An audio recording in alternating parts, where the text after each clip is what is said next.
IQ নিও 10। তাহলে এই ফোনটি কি 2024 সালের সেরা ডিভাইস?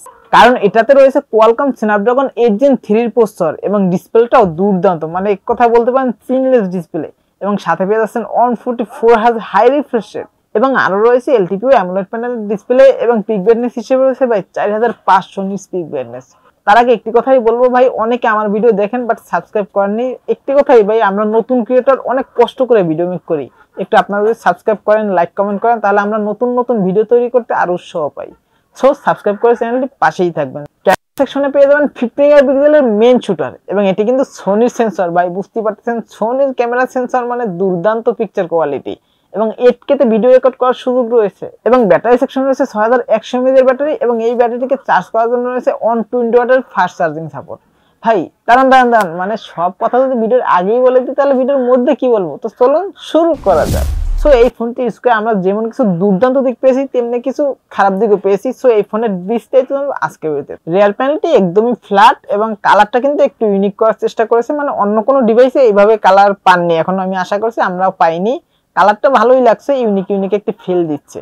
এবং যেহেতু 6100 mAh একটি ব্যাটারি ভাই, সেক্ষেত্রে যতটা পুরুত্ব মানে যতটা থিকনেস বেশি হওয়ার কথা ছিল, যতটা মোটা হওয়ার কথা ছিল, ততটা কিন্তু মোটা হয়নি ভাই, একটু হালকা পাতলাই আছে। ওয়েট 199 গ্রাম এবং ডুয়াল সিম সাপোর্টেড। ভাই এখানে একটি কথা, মানে এক্সটার্নাল মেমোরি কার্ড কিন্তু ইউজ করতে পারবেন না। সো আপনারা যখন এই ফোনটি কিনবেন অবশ্যই ভেবে চিন্তে কিনবেন, কারণ ওই যে একটি কথা আছে না, ভাবিয়ে করিও কাজ, করিয়ে ভাবিও না।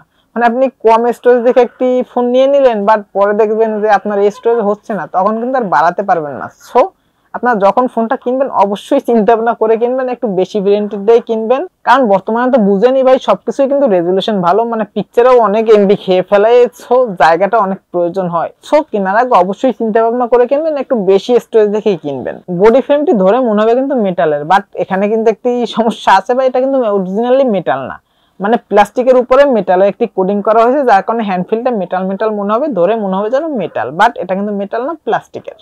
পোর্শন বাটন সবগুলোই পেয়ে যাবেন, যেমন ধরেন SIM tray, power button, volume button, USB type C, এবং নয়েজ ক্যান্সেলেশন মাইক, এবং 3.5 mm হেডফোন জ্যাকটিও কিন্তু পেয়ে যাবেন। রিয়ার প্যানেল রয়েছে ডুয়াল ক্যামেরা সেটআপ, তবে ভাই এই দুটি ক্যামেরাই কিন্তু কাজের, কোনো অকাজের অপ্রয়োজনীয় ক্যামেরা এখানে দেয়নি। এবং রিয়ার প্যানেলটি কিন্তু গ্লাসের, সো গ্লাস হওয়ার কারণে হাতের ছাপ কিন্তু হালকা পাতলা পড়বে, বাট দেখা যায় না, খুব একটি বোঝা যায় না।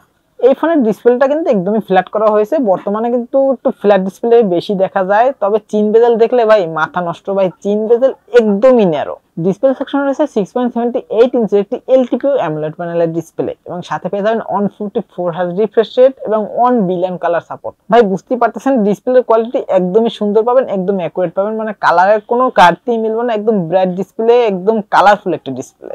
এবং HDR10+ এর সাপোর্টও পেয়ে যাবেন, এবং ওই যে বললাম ব্রাইট ডিসপ্লে, মানে পিক ব্রাইটনেস হিসেবে 4500 নিটস পিক ব্রাইটনেস। সো ইনডোরে তো ভালো ব্রাইটনেস পাবেনই, আউটডোরে ডিরেক্ট সানলাইটে গেলেও ব্রাইটনেসের কোনো ঘাটতি মিলবে না। অপারেটিং সিস্টেম হিসেবে রয়েছে Android 15, এবং ইউআই হিসেবে রয়েছে OriginOS 5, যেহেতু চাইনিজ ভেরিয়েন্ট ফোন তাই OriginOS 5 পেয়ে যাবেন। এবং প্রসেসর হিসেবে রয়েছে কোয়ালকম স্ন্যাপড্রাগন 8 Gen 3।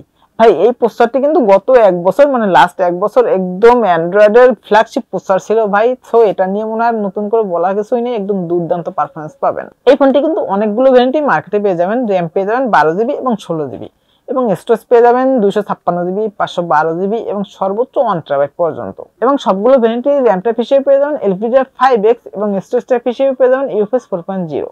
তবে ভাই কোম্পানি ক্লেম করছে এটি নাকি আপডেট নিয়ে, মানে একটি আপডেট নিলে নাকি UFS 4.1 হয়ে যাবে স্টোরেজ টাইপ। রিয়ার প্যানেল রয়েছে ডুয়াল ক্যামেরা সেটআপ, যার মেইন শটটি 50 মেগাপিক্সেল একটি শুটার, এবং এটিতে সেন্সর হিসেবে রয়েছে সোনির IMX 921 সেন্সর, এবং সাথে রয়েছে 8 মেগাপিক্সেল একটি আলট্রা শুটার। এবং ভাই একটি জিনিস মিস করছিলাম, কি যেন নেই মনে হচ্ছিল, মানে টেলিফটো লেন্স। ভাই একটি টেলিফটো ফেসকোপিক লেন্স যদি দিত তাহলে একদম 100% পারফেক্ট হতো। এবং ফ্রন্টে রয়েছে 16 মেগাপিক্সেল একটি সেলফি ক্যামেরা, এবং এই ফোনটির রিয়ার ক্যামেরা মানে মেইন ক্যামেরা দিয়ে সর্বোচ্চ ভিডিও রেকর্ড করতে পারবেন 8K 30 fps, তবে ভয়েস সাপোর্ট পেয়ে যাবেন। সব ভিডিও করার সময় যদি হাত নাড়াচাড়াও করেন বা ছবি তোলার সময় যদি একটু শেকি ভাব চলে আসে, তাও শার্পনেসটা কিন্তু খুব একটি ঘাটতি হবে না, মানে শার্পনেস ঠিকঠাকই পাবেন। এবং ভয়েস সাপোর্ট থাকলে কি কি উপকারিতা আছে আপনারা সকলে হয়তো জানেন। ফোনটিতে ডুয়াল স্টিরিও স্পিকার পেয়ে যাবেন, সো সাউন্ড কোয়ালিটি ভালোই পাবেন, একদম অ্যাকুরেট পাবেন, ক্রিসপিনেস বলেন, বেস বলেন, সবকিছু ঠিকঠাকই আছে। এবং সিকিউরিটির জন্য ব্যবহার করা হয়েছে ইন ডিসপ্লে ফিঙ্গারপ্রিন্ট সেন্সর, যেটা খুব ফাস্ট অ্যান্ড অ্যাকুরেট, টাচ করার সাথে সাথে আনলক হয়ে যাচ্ছিল, কোনো প্রকার কোনো ডিলে দেখা মিলেনি। ব্যাটারি সেকশন হচ্ছে 6100 mAh একটি সিলিকন কার্বন ব্যাটারি, এবং সাথে রয়েছে 120 ওয়াটের একটি চার্জার। মানে এই ব্যাটারিটিকে ফুল চার্জ করে যদি আপনার নরমাল ইউজ করেন সেক্ষেত্রে 1.5 থেকে 2 দিনের মতো ব্যাকআপ অনায়াসে পেয়ে যাবেন ভাই। এবং যদি হেভি ইউজ করেন মানে একটানা গেম প্লে করেন অথবা একটানা মুভি টুভি দেখেন সেক্ষেত্রে 8.5 থেকে 9 ঘন্টার মতো ব্যাকআপ অনায়াসে পেয়ে যাবেন।